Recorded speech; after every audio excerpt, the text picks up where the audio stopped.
Bismillahirrahmanirrahim. Assalamualaikum warahmatullahi wabarakatuh.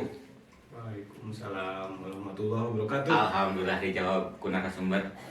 Sampurasun. Rampes. Alhamdulillah. Sibuk kan? PSBB lah. PSBB ya. Monitoring PSBB. Monitoring PSBB. Ya, hari ini kembali lagi di acara kita di Taman Baca Podcast dengan tagline berkarya, berbagi dan bermanfaat. Alhamdulillah pada kesempatan kali ini di sesi saat ini sudah kedatangan narasumber kita yaitu Kang Bayu. Kang Bayu mau dipanggil Om Bayu juga gak apa-apa ya Kang? Boleh. Ya muda lah, masih muda, namun masalah track record jangan ditanya lah kayak gitu. Dan alhamdulillah sudah bisa menyempatkan waktunya berbagi ilmu, sharing-sharing sedikit pengetahuan, pengalaman dan lain sebagainya di Taman Baca. Jadi teman-teman pokoknya di sesi ini ya, ini sesi yang khusus lah, spesial pokoknya karena Om Bayu yang isinya gitu.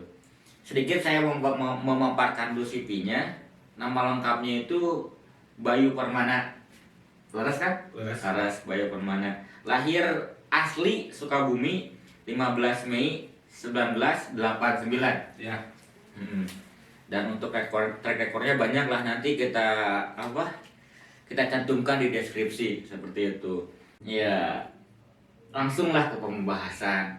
Di tengah situasi seperti ini, pandemi, terutama kita khususnya di luang lingkup desa, terus juga Akang sendiri sekarang fokus di permasalahan desa. Kita kan sekarang menyoal tentang solusi alternatif desa pasca Covid. Nah, sementara situasi sekarang itu menurut Akang desa itu sebetulnya potensinya apa aja sih untuk bisa menunjang terutama kemandirian ekonomi ke depannya dan pemberdayaan masyarakat desa, terutama pemuda. Ini seperti apa, Kang? Oke, pertanyaan yang bagus sekali, meski dirumuskan dengan cara yang agak semrawut. Mungkin yang dimaksud oleh Bang Jam itu kan apa pelajaran yang bisa diambil oleh desa mungkin untuk kedepannya dari peristiwa pandemi Covid ini. Saya kira kalau pertanyaannya pelajaran apa saja yang bisa diambil, ini hikmah dari Covid-19 ini sangat banyak sekali bagi desa. Dan bukan hanya desa, saya kira ini juga akan jadi pembelajaran untuk semua orang bangsa Indonesia pada umumnya, khususnya masyarakat desa. Kita tahu bahwa peristiwa pandemi Covid kemarin, seluruh Indonesia, seluruh unsur pemerintahan yang ada di Indonesia itu refocusing anggaran untuk penanggulangan Covid-19. Yang terjadi justru malah miskoordinasi dan miskomunikasi antar lembaga pemerintahan, baik dari struktur yang paling rendah, misalnya dari desa sampai pemerintah pusat. Kita tahu pemerintah pusat, pemerintah provinsi, kabupaten itu punya bansos, ke desa sendiri kemudian didorong untuk jadi BLT, mengeluarkan program BLT, bantuan langsung tunai desa, dan juga program-program yang reguler lainnya seperti PKH, BPNT dan lain sebagainya. Saya mengamati seluruh fenomena para pengambil kebijakan baik dari pusat sampai desa dalam merespon tragedi pandemi, menanggulangi pandemi Covid ini, itu seperti orang yang sedang berada di tengah-tengah letusan Gunung Merapi, dan kita bisa melihat gunung itu sudah meletus, lahar dalam waktu dekat akan menghampiri, tetapi kita masih sibuk soal siapa yang harus kita selamatkan. Siapa yang bisa menyelamatkan sendiri? Siapa yang harus dijemput? Siapa yang harus ditelepon? Siapa yang cukup kita selamatkan melalui SMS? dan lain sebagainya.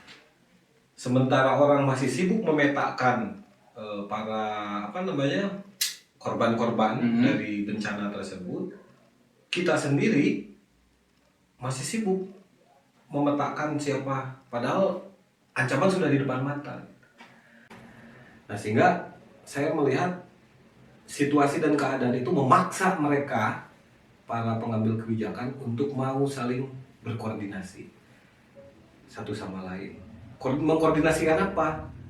Nah, satu kata kunci yang paling penting adalah pengelolaan database secara terpadu. Iya betul Kang, karena di kenyataannya di lapangan ya, sekarang kan ada BLT, bantuan langsung desa itu yang masuk ke desa, yang dari provinsi, yang dari pusat. Ini kan pendataan lagi itu kan... Ya, itu persoalannya. Persoalan paling utama sebetulnya bagi desa maupun pemerintah adalah pengelolaan data yang tidak terpadu. Masing-masing punya database. Kementerian Sosial punya versi masyarakat miskin. Pemerintah provinsi punya juga database masyarakat miskin. Kabupaten punya, desa juga dituntut akhirnya untuk mendata ulang. Yang terjadi karena tidak tersinkronisasi database dari masing-masing kelembagaan, terjadilah realisasi bantuan itu dianggap banyak yang tidak tepat sasaran. Ada yang seharusnya mendapatkan bantuan malah tidak. Ada yang sudah mendapatkan justru malah ganda. Dia satu orang tapi bisa mendapatkan bantuan dari sumber mana-mana saja gitu. Nah, ini juga menjadi gejolak tersendiri di desa hari ini. Terjadi kecemburuan sosial dan lain sebagainya. Kita tahu kemarin beberapa minggu ke belakang banyak beberapa kepala desa mengatasnamakan apresi itu menolak bantuan sosial dari provinsi ya kalau nggak salah. Secara psikologis saya bisa mengerti perasaan kepala desa itu kenapa mereka menolak bansos. Karena kepala desa itu adalah wakil pemerintah yang bertanggung jawab untuk melayani segala kepentingan masyarakatnya di tingkatan yang paling rendah, yang sangat mungkin sekali diakses oleh semua orang. Ketika Pak Jokowi sebagai presiden, Pak Ridwan Kamil sebagai gubernur misalnya, mengeluarkan kebijakan yang dianggap tidak sesuai dengan kepentingan atau kebutuhan rakyat, yang disalahkan itu kades. Iya, dan yang paling mudah diakses oleh masyarakat. Yang paling mudah diakses oleh masyarakat itu kades. Jadi saya bisa mengerti bagaimana perasaan si kepala desa itu ketika melihat ada kebijakan bansos yang tidak membasiskan pada otoritas desa, yang tidak melibatkan pemerintah desa dalam penyalurannya, itu dianggap, cek bahasa Sunda nama, nyilakakeun kades. Ya. Karena ketika ada bansos turun ke masyarakat, kemudian faktanya di lapangan tidak tepat sasaran, nu disalahkeun mah kades. Lain gubernur udah jauh, ka Gedung Sate mah jauh, komo ka istana mah gitu. Tapi gini ya, yang paling sederhana aja ketika sekarang merambahnya wabah, terus dalam pencegahan gitu. Ini kan pembatasan sosial berskala besar, misalkan kebijakan yang dikeluarkan pemerintah daerah, kabupaten misalkan. Ini dibatasi di zona perbatasan daerah, gitu kan. Akan tapi ketika lolos ke desa, ini kan pasti desa yang disalahkan bahkan. Jadi kan kenapa tidak PSBB di desa saja gitu? Ini kira-kira kenapa? Kenapa PSBB itu ataupun checkpoint dan sebagainya itu ataupun pembatasannya itu di setiap kabupaten? Nah, itu dia, saya kira selalu ada kepentingan terselubung dari setiap agenda-agenda atau kebijakan yang dikeluarkan oleh pemerintah, hatta dalam kondisi dan keadaan yang sangat mengkhawatirkan seperti sekarang, artinya dalam kondisi pandemi atau bencana nasional. Tapi motif kepentingan itu selalu ada. Sebetulnya penanganan COVID-19 ini itu kalau saja pemerintah pusat, provinsi, kabupaten sedikit merelakan untuk menyerahkan otoritasnya kepada desa, sebetulnya ini bisa, menurut saya ini bisa ditanggulangi secara cepat dan efektif. Karena desa itu di Undang-Undang Nomor 6 Tahun 2014 itu sudah diberi 2 kewenangan setidaknya, yaitu salah satunya subsidiaritas. subsidiaritas itu kewenangan bagi desa untuk mengatur dan mengurus rumah tangganya sendiri. Artinya bahasa sederhana nama otonomi desa lah. Desa itu punya hak dan kewenangan otonom. Nah, ketika terjadi pembatasan dalam skala desa itu akan lebih mudah daripada skala kecamatan atau kabupaten lebih. Karena saya ilustrasinya begini saja. Kalau saya jadi kepala desa, saya akan berpikir untuk mengisolasi desa misalnya. Ada di titik mana saja pintu masuk desa? Ada berapa titik pintu masuk desa? Dan kita bisa perketat saja penjagaan di situ. Kalau ada 5 pintu masuk ke desa, ya bikin di situ protokoler keluar masuk warga. Baik orang yang mudik balik ke desanya, baik orang ataupun orang desa yang mau keluar. Dan di situ bisa di manage, bisa dikelola. Dan saya kira dalam skala desa sangat mungkin. Asalkan catatannya ada kerelaan dari pemerintah pusat, provinsi, kabupaten menyerahkan kewenangan, mendelegasikan otoritasnya. Dan tidak hanya otoritas, tentu harus dengan anggarannya. Nah, sayangnya kan ini, ya saya nggak tahu bahwa tentu akan banyak sekali variabel kepentingan yang itu menyebabkan banyak sekali mungkin pertimbangan bagi desa, bagi pemerintah untuk menyerahkan otoritas itu ke desa. Ya kita tahu lah. Dan sebetulnya kan kalau itu bisa dikelola dengan baik, menurut saya juga pengelolaan pembatasan skala desa, kalau saya mau bikin istilah misalnya, pembatasan sosial skala desa itu bisa berbasis zonasi. Misalnya desa mana saja yang zona merah, langsung tetapkan sebagai pembatasan skala desa atau kelurahan. Sementara kalau yang zona hijau, zona kuning misalnya, itu kan bisa dikasih treatment lain.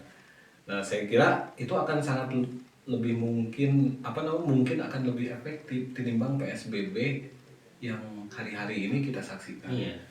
Tadilah Akang kesini kan dari Forum Kuda kan, dari Curug gitu. Saya bikin survei kecil-kecilan lah, semacam sosial eksperimen di titik-titik yang padat penduduk perkotaan, misalnya dari Sukalarang, Sukaraja, kota sampai ke Cicu.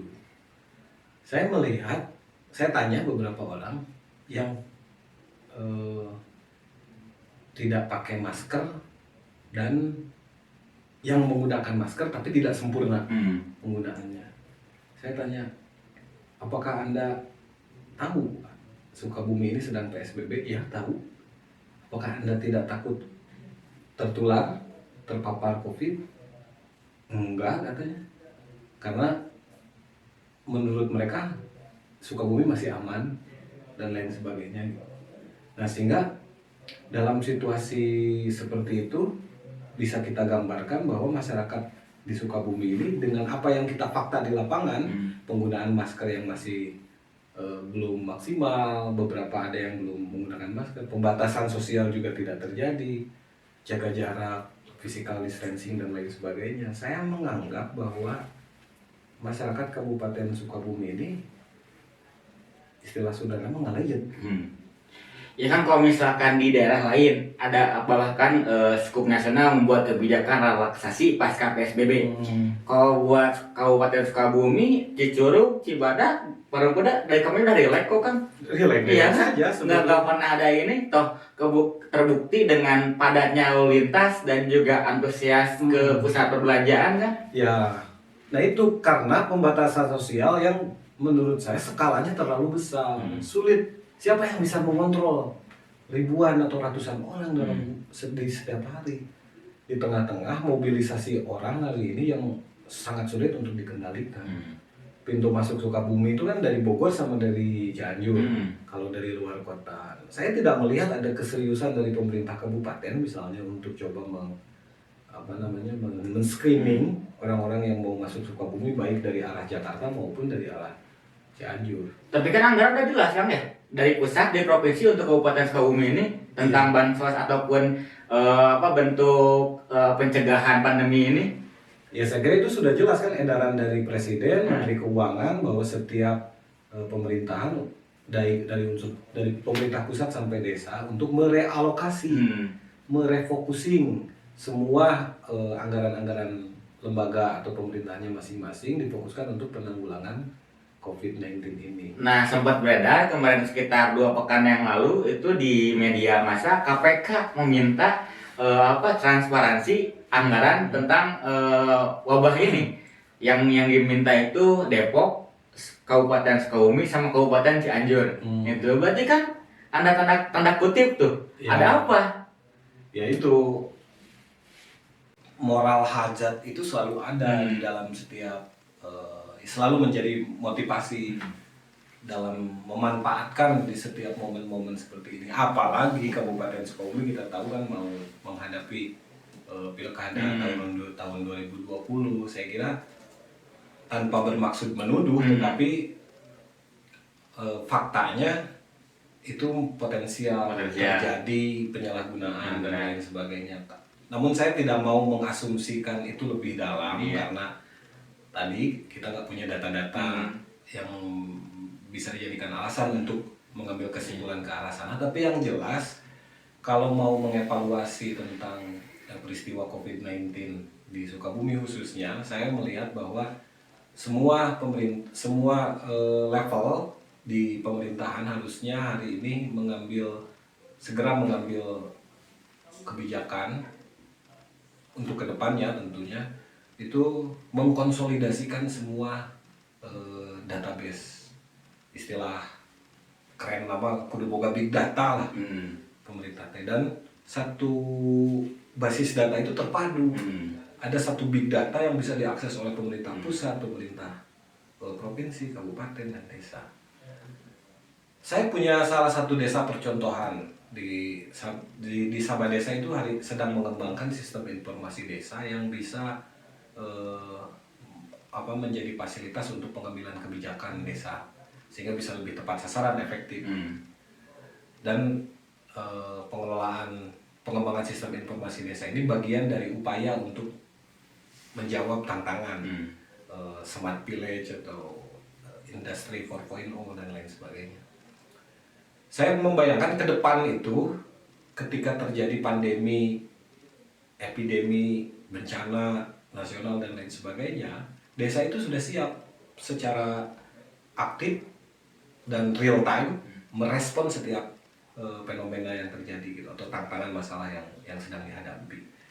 Bayangkan ketika satu desa punya penduduk misalnya 3.000 kakak atau 5.000 kakak, kemudian berdasarkan 5.000 kakak itu angka kelahiran, kita kan bisa bayangkan 5.000 warga yang berdasarkan angka kelahiran kemudian menghasilkan informasi bahwa warga tersebut umurnya 40 tahun, 50 tahun tergantung kelahirannya kan. Semua terrekap di satu database desa yang kemudian memberi notifikasi terhadap pemerintah desa itu bahwa dari 5.000 kakak, dari 5.000 jiwa misalnya, itu ada 1.000 yang lansia. Berdasarkan apa? Database. Berdasarkan database angka inputan dari tanggal kelahiran. Dan itu tidak dicari satu-satu, tetapi sudah muncul notifikasi. Seperti Anda punya handphone, kemudian dibatasi penggunaan kuota 2 GB, 3 GB, kemudian ada notifikasi. Artinya sudah ada kecerdasan buatan di situ, sudah ada artificial intelligence. Kemudian ada lulusan SMA misalnya, dari status pendidikannya Anda lulusan SMA. Sudah 2 tahun tidak terupdate. Apakah perguruan tinggi, D1, D2, D3 itu tidak, tapi tetap masih di lulusan SMA. Berarti Anda masuk kategori masyarakat yang hidup di desa ini yang rentan secara sosial. Kenapa? Asumsinya Anda pengangguran. Sudah 2 tahun lulus SMA, tidak terupdate, jadi pekerja enggak, masuk kuliah enggak, kesimpulannya apa? Jadi pengangguran. Dari 5.000 jiwa itu ada berapa misalnya? 1.000 lansia, ada 1.000 pengangguran.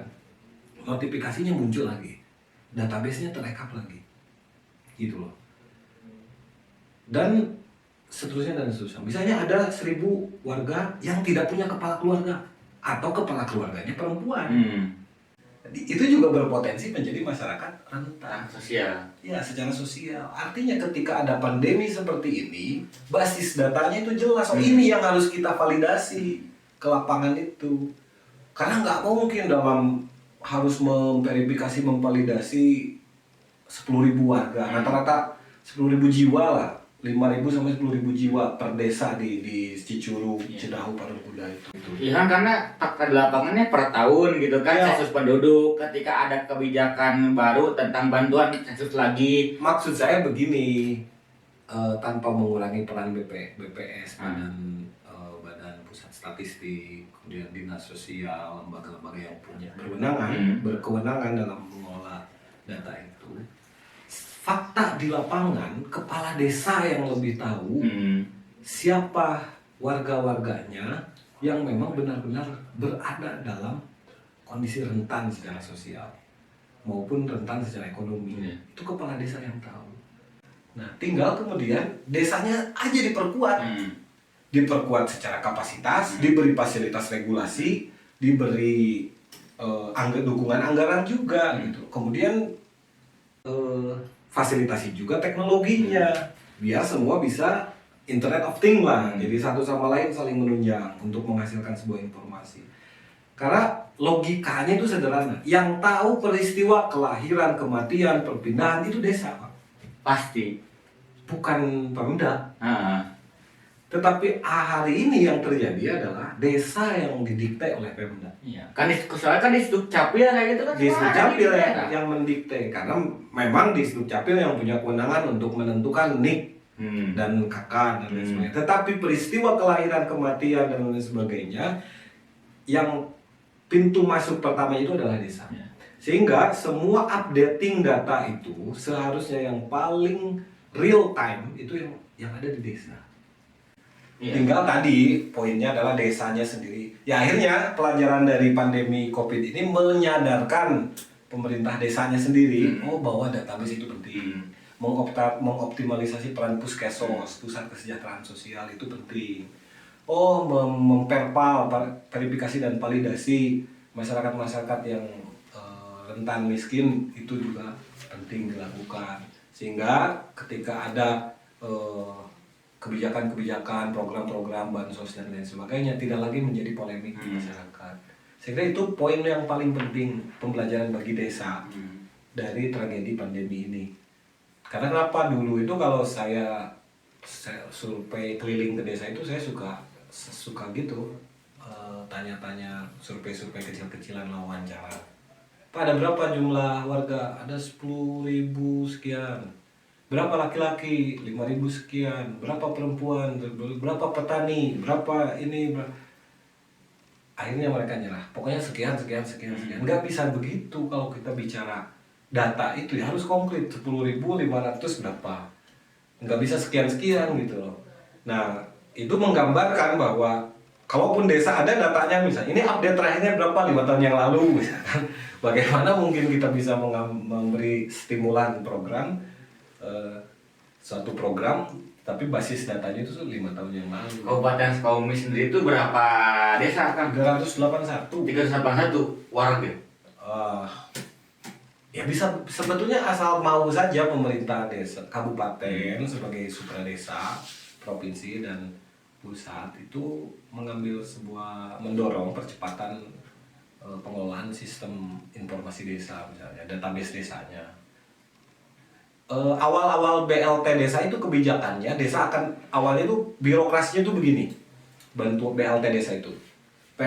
Peraturan Menteri Keuangan pertama-tama mengeluarkan aturan bahwa desa harus mendata dulu. Setelah datanya muncul, kemudian diusulkan ke kabupaten ke provinsi, ke pusat, kemudian disinkronisasi dengan database yang ada, jangan untuk menghindari data ganda tadi, supaya memastikan BLT ini mengcover non-DTKS atau miskin baru tadi, tidak mengcover PKH, BPNT dan lain sebagainya. Ini teknis loh.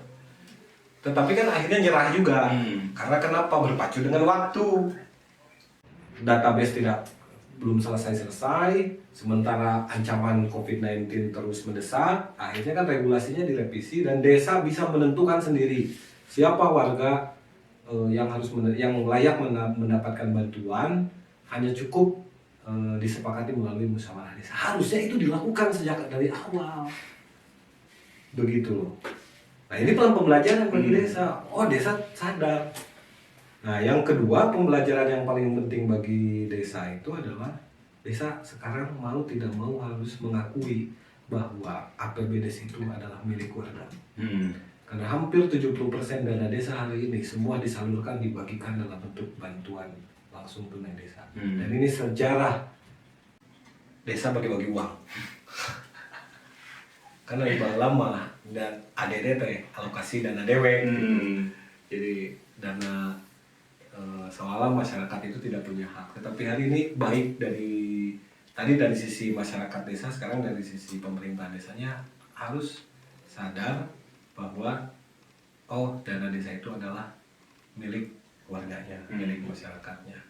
Dan mudah-mudahan upaya-upaya kebaikan, ketulusan dari pemerintah desa untuk mengurus warganya ini tidak hanya dilakukan pada masa-masa bencana nasional saja, tetapi juga ke depannya dalam agenda-agenda pembangunan jalan, pembangunan pemberdayaan ekonomi masyarakat, BUMDesnya dan lain sebagainya, tetap dengan spirit dan mental seperti sekarang itu. Saya kira itu sih pembelajaran bagi desa. Ditambah juga kan dengan tambahan sekarang kan kita juga punya peran Karang Taruna itu kan seperti apa, terus juga subordinasi dengan RT RW gitu kan, ini betul-betul memang diberdayakan sehingga betul-betul kan bisa tadi mencapai data itu, keterpusatan data. Ya, kelembagaan, berbagai kelembagaan bisa diperankan untuk mengupdate database desa setiap tahun. Sehingga saya kira kita tahulah teori perencanaan itu tidak mungkin ada perencanaan yang berkualitas jika tidak ditopang oleh basis data yang presisi, yang valid, yang akurat. Ini baru bicara demografi, baru bicara data manusia. Belum kita bicara data sumber daya alam desa. Ada berapa gunung, ada berapa mata air, ada berapa lembah, ada berapa sungai, ada berapa panjang jalan desa, sawahnya, kebunnya, dan lain sebagainya. Belum lagi kita bicara data potensinya dan lain sebagainya. Baru bicara data manusia saja kita sudah masih kerepotan. Sementara kita sedang berbicara industri 4.0. Kalau bicara industri 4.0 itu kan dicirikan dari pengambilan sebuah kebijakan berdasarkan big data yang diolah melalui artificial intelligence atau kecerdasan buatan, sehingga bisa menghasilkan informasi yang akurat, tepat sasaran, sesuai dengan prioritas kebutuhan masyarakat desa. Saya kira itu ke depan yang harus dilakukan oleh seluruh elemen pemerintahan, khususnya pemerintah desa. Jadi one data for all, ya. Jadi satu data untuk semuanya. One village, one data. One village, one data. One village, one data, one map, one plan, one budget. Jadi untuk meminimalisir kesalahan. Satu desa, satu perencanaan, satu basis data, satu peta, satu penganggaran, gitu. Jadi semua terintegrasi di desa. Karena selesai saja, semua persoalan itu bisa dilokalisir. Saya mau kasih pikiran, contoh, mau kasih gambaran seperti ini. Kabupaten Sukabumi itu 381 desa, dibagi habis tuh sama sebagian kelurahan saja. Sekarang kita sepakati, apa yang menjadi persoalan mendesak di Kabupaten Sukabumi? Isu prioritas di Sukabumi itu apa sih? Ekonomi, ya oke. Ekonomi spesifik. Kerja, pengangguran. Oke, masalah di Kabupaten Sukabumi itu pengangguran. Berat rasanya bagi saya kalau saya jadi Bupati Sukabumi harus menuntaskan urusan pengangguran di Kabupaten Sukabumi dalam waktu 5 tahun. Saya kira berat. Dan dalam sejarah belum ada bupati yang berhasil menuntaskan urusan pengangguran selama 1 periode. Itu berat. Tetapi kalau saja ini didelegasikan pada pemerintahan desa, ini akan menjadi lebih ringan. Contoh, satu desa kalau dia punya database yang presisi, akurat, ada berapa warga desanya yang pengangguran. Tapi ini dengan catatan akurat. Misalnya ada 500. Kalau satu desa itu 1 tahun desa bisa menciptakan lapangan pekerjaan untuk 100 orang, 5 tahun selesai, Pak. Berarti caranya apa? Bikin saja program-program kewirausahaan, UKM, industri rumah tangga, mendatangkan investor untuk bikin pabrik atau apa sehingga terjadi penyerapan tenaga kerja. Yang jelas target kepala desa itu konkret. 5 tahun ke depan setelah saya menjadi kepala desa, urusan pengangguran di desa saya selesai. Nggak sulit, cuma 100 orang per desa itu. Tinggal didesain dalam program kebijakan desanya. Berarti program prioritas di desanya tadi bikin UKM, pengembangan kelompok usaha dan lain sebagainya. Targetnya jelas yang 100 orang pengangguran tadi. 5 tahun selesai, Pak. Direplikasi di seluruh desa secara massal dan konstan di 381 desa selama 5 tahun itu. Dalam satu monitoring, Bapedanya ikut monitoring, Dinas Diskoplindangnya ikut monitoring, Disnaker Transnya ikut monitoring. Desa ini butuh backup apa? Backup. Butuh balai pelatihan, fasilitasi. Butuh fasilitasi bank KUR, kredit usaha untuk permodalan, fasilitasi oleh Pemda. Biar gak ada bank emok. Biar gak ada bank emok dan lain sebagainya. Kemudian ini secara masif dilakukan dalam 5 tahun, saya kira persoalan pengangguran bisa selesai, Pak. Jadi BUMDes juga akan optimal. Jadi BUMDes itu bukan usaha milik desa gitu. Ya, misalnya tadi BUMDes bisa menjadi salah satu solusi untuk menyerap angka pengangguran, untuk memaksimalkan perputaran ekonomi, mengendalikan perekonomian di desa. Gitu. Saya bicaranya dalam skala kabupaten, sehingga urusan pengangguran bisa selesai. Kemudian yang lainnya lagi apa persoalan setelah pengangguran? Misalnya? Pendidikan. Anggap maksudnya apa? Konkret kasusnya apa kalau pendidikan dalam melanjutkan jenjang pendidikannya dari SD SMP gitu kan. Angka putus sekolah. Oke, saya kira angka putus sekolah untuk mengkonsolidasi angka putus sekolah sekabupaten Sukabumi dengan luas geografis Sukabumi itu terluas se-Jawa Bali dan banyaknya desa 381 ini satu desa kemudian mau dikerjakan oleh Pemda sendiri dengan segala keterbatasannya lagi-lagi nyaris mustahil. Oleh karena itu seperti halnya persoalan penyerapan pengangguran tadi, kolaborasi sama desa. Oh, desa data ada berapa angka putus sekolah, buta huruf dan lain sebagainya. Apa fasilitas yang perlu disiapkan oleh Pemda? Tapi biar desa yang mengeksekusi itu, biar desa yang menyelesaikan persoalan itu. Karena kalau dilokalisir dalam skala desa sangat mudah.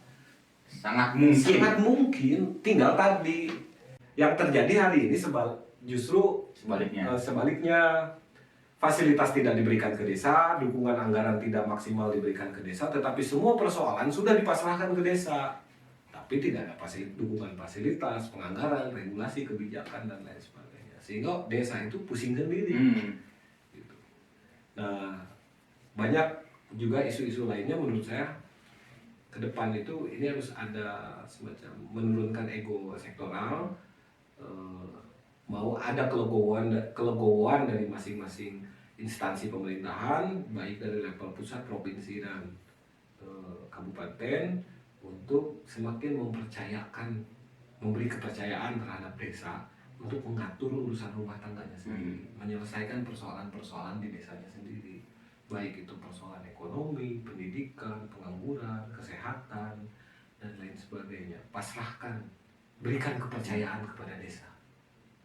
Bukan cina di desa mah bisa dikorupsi dan lain sebagainya. Kalaupun mau dikorupsi berapa sih yang dikorupsi oleh desa? Tidak akan sebesar pusat dikorupsi oleh daerah atau pusat dan lain sebagainya.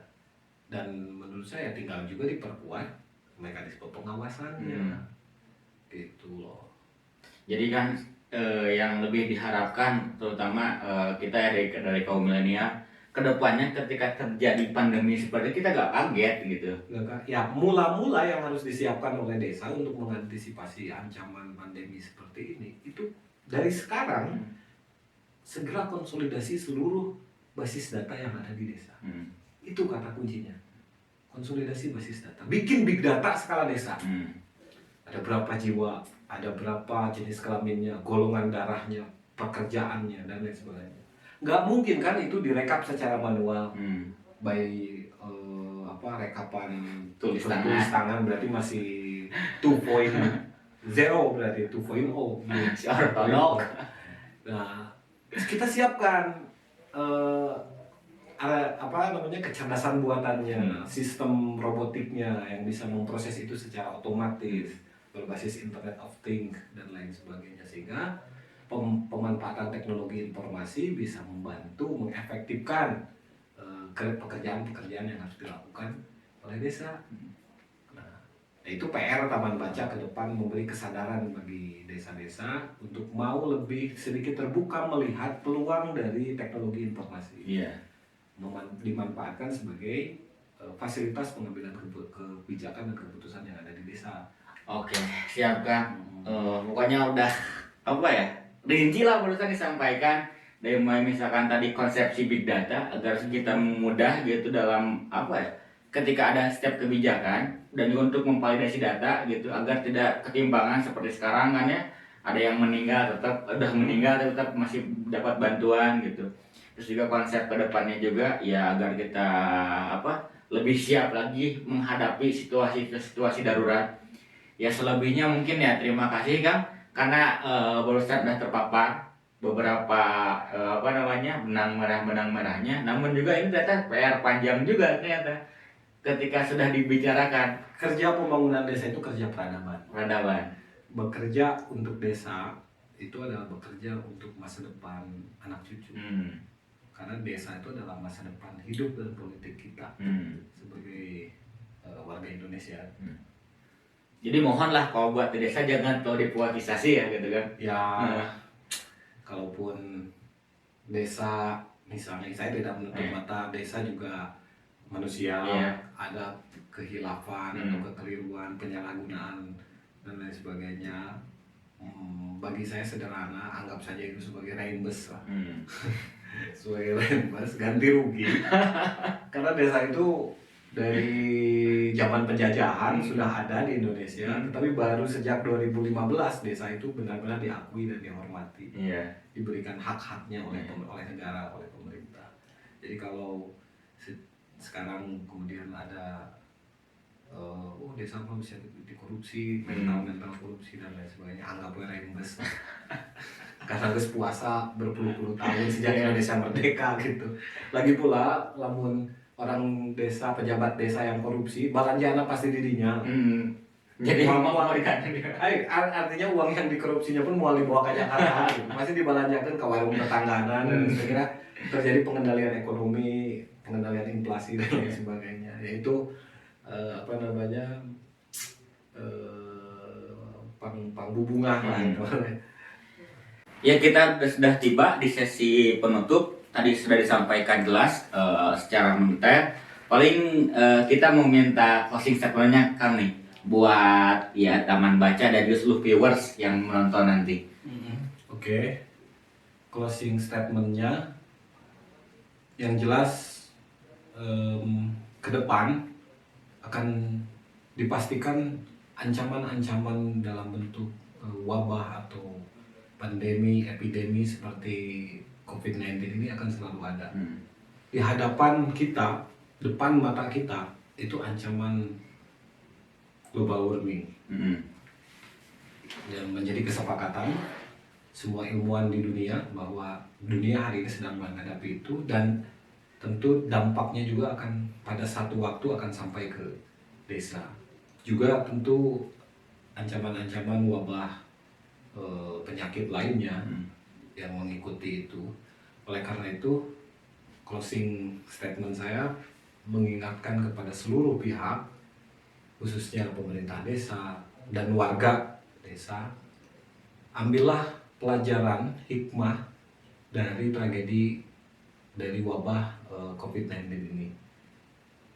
Petiklah sebanyak-banyaknya pembelajaran yang kemudian itu menjadi bekal bagi kita ke depan untuk bisa lebih siap menghadapi berbagai ancaman-ancaman kehidupan, baik wabah atau bencana nasional dan lain sebagainya.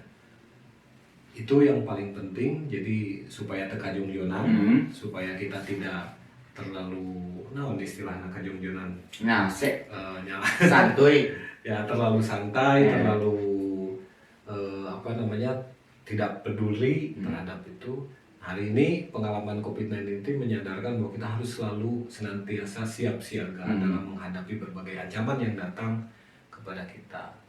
Dan yang paling utama adalah perkuat sistem database sebagai basis data pengelolaan perencanaan dalam skala lokal desa khususnya, perkuat ketahanan ekonomi, ketahanan pangan, kemudian juga kendalikan ketahanan lingkungan dalam artian menjaga seluruh sumber daya alam yang menjadi penopang kehidupan, mata air, gunungnya, hindari aktivitas eksploitasi sumber daya alam karena itu juga akan menjadi berpotensi menyebabkan wabah dan lain sebagainya, sehingga pada akhirnya akan berujung pada ketahanan sosial.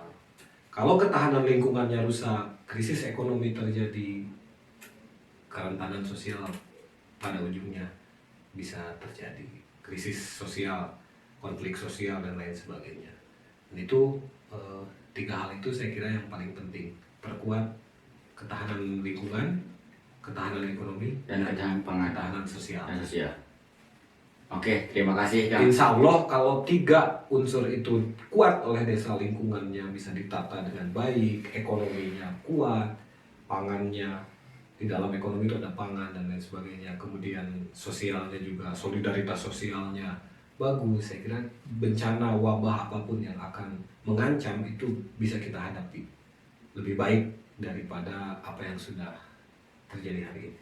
Pokoknya terima kasih banyak Kak atas waktu, pengalaman, ilmu, sharing-sharingnya saat ini, malam ini. Terima kasih banyak pokoknya, apalagi situasi Ramadan. Dan kalau nanti diundang lagi ke sini harus sudah ada AC ya. Oh, siap. Ini kan masih bentuk teaser lah kita uji publik sejauh mana kelayakan kita dalam mengedukasi kepada masyarakat gitu. Ya karena kita juga kan punya keterbatasan, namun keterbatasan kita bukan alasan, kita coba dulu kan kayak sejauh mana antusias daripada viewers nanti kayak gimana. Ya semoga aja kita cepat-cepat bisa lebih berkembang lagi, lebih progres lagi. Pokoknya terima kasih banyak. Oke, kita cukupkan sesi pada kali ini, pokoknya menyoal tentang solusi alternatif desa pasca Covid. Pokoknya mahatur nuhun. Kita tutup.